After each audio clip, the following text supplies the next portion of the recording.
আজকের এই রায়ের পরে জনাব লুৎফুজ্জামান বাবরের জেল থেকে মুক্তি পেতে আর কোনো বাধা থাকলো না। আজকেই কোর্ট বলেছেন আজকেই একটা অ্যাডভান্স অর্ডার সই করে দিবেন। আমি আশা করি আজকেই এই অর্ডার কমিউনিকেটেড হবে এবং দ্রুততম সময়ের মধ্যে তিনি জেল থেকে মুক্তি পাবেন।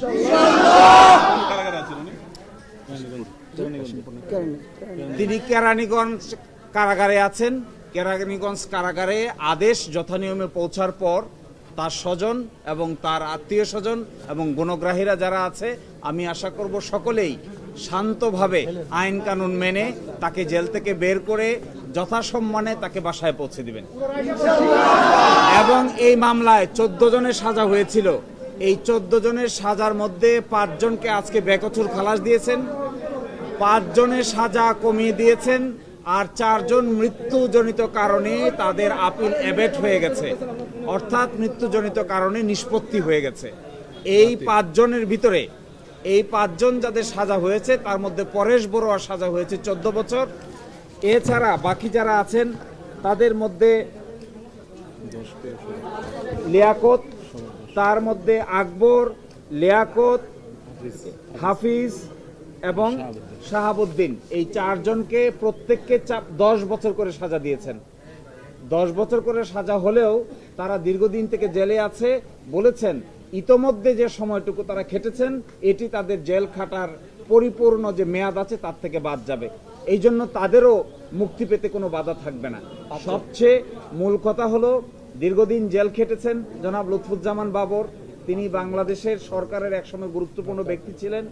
দুটো যে মামলা ছিল 21 আগস্টের মামলা এবং 10 ট্রাকের মামলা, এই দুটোই ছিল ওনার বিরুদ্ধে সবচাইতে বেশি অভিযোগ। দুটো মামলায় 2 বার মৃত্যুদণ্ড হয়েছিল। এই মৃত্যুদণ্ড থেকে তিনি খালাস পেয়েছেন, যাবজ্জীবন থেকে খালাস পেয়েছেন। অতঃপর এখন আর জেল থেকে মুক্তি পেতে তার কোনো বাধা থাকবে না। একটা অভিযোগে বলেছেন যে ওনার কথায় 5 জন ব্যক্তিকে অ্যারেস্ট করার পরে তাদেরকে ছেড়ে দেওয়া হয়, উনি ইনফ্লুয়েন্স করে ছেড়েছেন, একটা অভিযোগ। দ্বিতীয় অভিযোগ ওনার বিরুদ্ধে আনা হয়েছিল যে তিনি এই মামলার তদন্ত প্রক্রিয়াকে বাধাগ্রস্ত করেছিলেন। একটা ডিপার্টমেন্টাল তদন্ত হয়েছিল, তৎকালীন সচিবের নেতৃত্বে একটা ডিপার্টমেন্টাল তদন্ত হয়, ওই তদন্তকে তিনি বাধাগ্রস্ত করেছেন।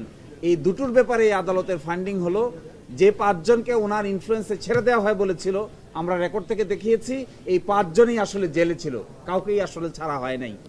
আর যার ইনফ্লুয়েন্সে ওনার ইনফ্লুয়েন্সে তদন্ত রিপোর্ট পরিবর্তন করা হয়েছিল, এই মর্মে অভিযোগ আনা হয়েছে।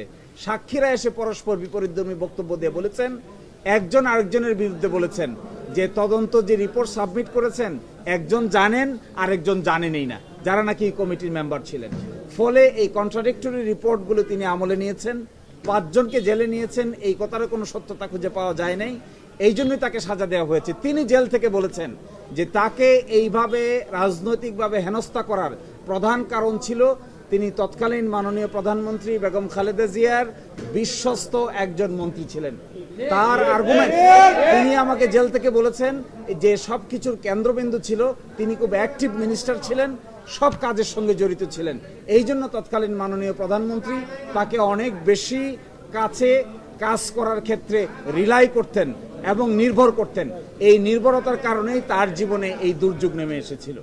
আমরা আশা করব এই দুর্যোগ থেকে তিনি মুক্তি পাচ্ছেন, আবার দেশের জন্য অবদান রাখার সুযোগ তিনি পাবেন।